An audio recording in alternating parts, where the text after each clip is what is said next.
Hi guys, welcome back to my channel, and today I'll be showing you how to make 3 different Harry Potter DIY wands. If you're new around here, don't forget to subscribe and hit that post notification bell so you get notified every time I post. This first one is going to be a dark brown wand.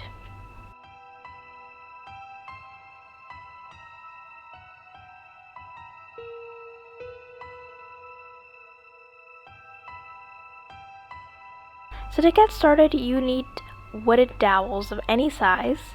Mine are a bit tiny, but it's what I have on hand, so it's what I'll be using. So you want to take one of your wooden dowels and you want to decide what design you really want to use for your wand. You can make swirls, you can do a cool looking handle, and you'll be needing hot glue to do this design. So once your hot glue gun is all ready, you need to start pouring hot glue at the edge of the wand you want the handle to be on, and just squirt it out in a huge blob while twirling the dowel so you can get on all sides. Now depending on your design, you want to keep doing this for as long as you want the handle to be. I'm doing a simple wand handle and I want this to be quite long so it does really fit my hands, and so I kept doing this for a while, just spinning the hot glue around. And once the first layer of hot glue is dry, you can always go back and add to the layers if you really want the handle to be kind of big and chunky. And after I played around with it for a while, it looks like this. I quite like it as it's very textured and it has several layers to it, so it looks pretty nice. And if you look at the whole wand, this is how big it is compared to the rest. I didn't do anything on the top half as I want it to be just nice and simple. And I'm actually going to sand down this wand on the top to make it a round edge, as right now it's just a flat top and I feel like it doesn't give that wand feel if it's just flat, so I'm actually going to shape it. You can use sandpaper or a nail file to do this, and I'll just make it curved so it's nice and smooth. Once I'm done sanding, it's nice and smooth and I think it looks more like a wand now. And you can see this one I compared to another dowel. It's curved and that one's flat, and I really think it makes a difference.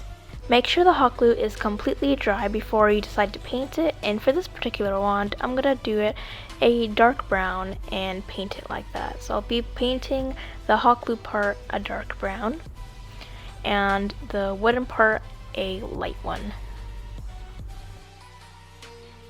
Once the first layer is dry, I'm actually going to give it a second coat just so the brown really deepens. The camera is showing it darker than it actually looks like, but it's not that dark.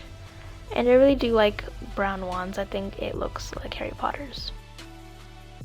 I'm going to paint the smoother part a lighter version of that brown just because I don't think this wood suits the color, and I'll be doing that all the way to the top. And that's it. I'm not going to add anything else to the top. I like this very simple wand and I don't want it to be too complicated.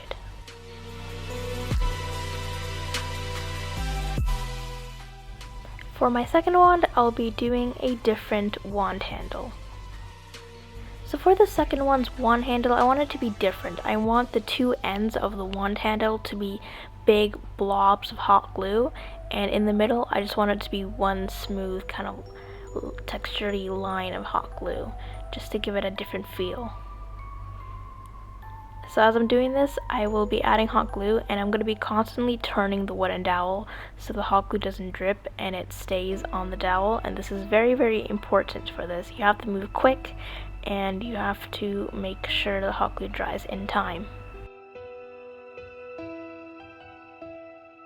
Once I'm semi-satisfied with my blurbs, I'm actually going to quickly go in the middle. And as you can see, I'm putting very little hot glue in it for now, and I'll build that up later. And I'm just twirling the dowel constantly so the other blurbs hot glue do not drip.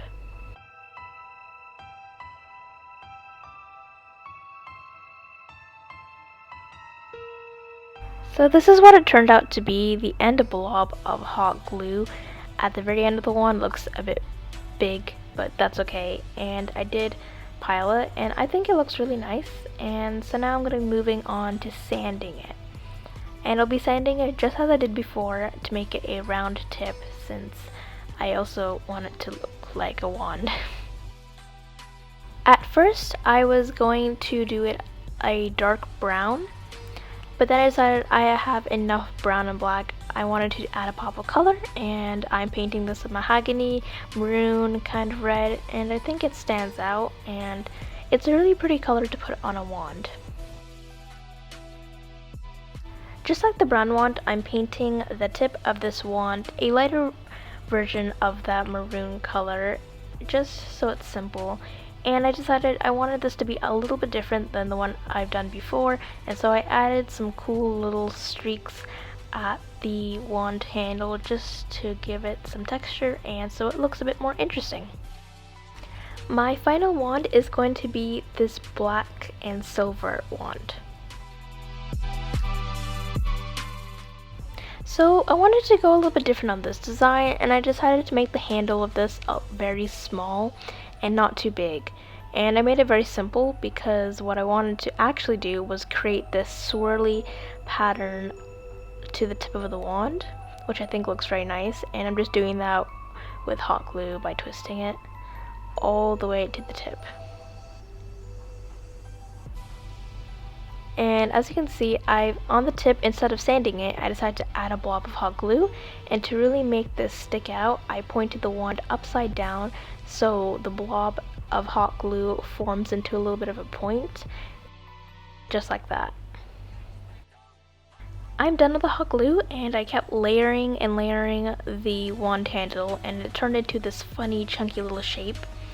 And I left the swirls alone because I don't want them to be too thick. And for this wand, I decided to paint it a really nice rich black, just to give it a different color and a different theme, and I think this black does look really nice on the wand handle. And I chose a grayish, slightly lighter color of black for the wand tip, and I decided to put this around the swirls, so it's not on the swirls but it's around it, and the actual swirls of hot glue is going to be colored this nice silver. Now that all your wands are finished drawing and painted, you need to cover them in some sort of gloss or sealers so they are smooth and they do not chip when you play with them. And here are the wands. They turned out so much better than I thought they would. I really do love them. They look so nice. My favorite is probably this brown one. It's so simple, but it looks so good. And this dark brown really does remind me of the Sorting Hat colors. I love the tip, I love the colors, I just love it in general, and I think it turned out really nice. I also do love this black one. It reminds me of like Bellatrix's kind of style. It's black, silver, rebellish, but also kind of royal, and I really do love how majestic and special this one looks. It's different than the others, and I really like that. And I do love this maroon kind of mahogany colored one. It looks so nice, and it's different, but it's still simple, and I like that. I unfortunately only had 7.5 inches of dowels, so I couldn't make them as big as I really wanted to. They are a bit small for my hands, but if you have any bigger dowels or smaller ones if you prefer, then you can use these same steps to do that. And this is the size compared to a 14-inch one from Universal Studios. As you can see, it's tiny, but I think they still work well, even though they're small. I really do love them.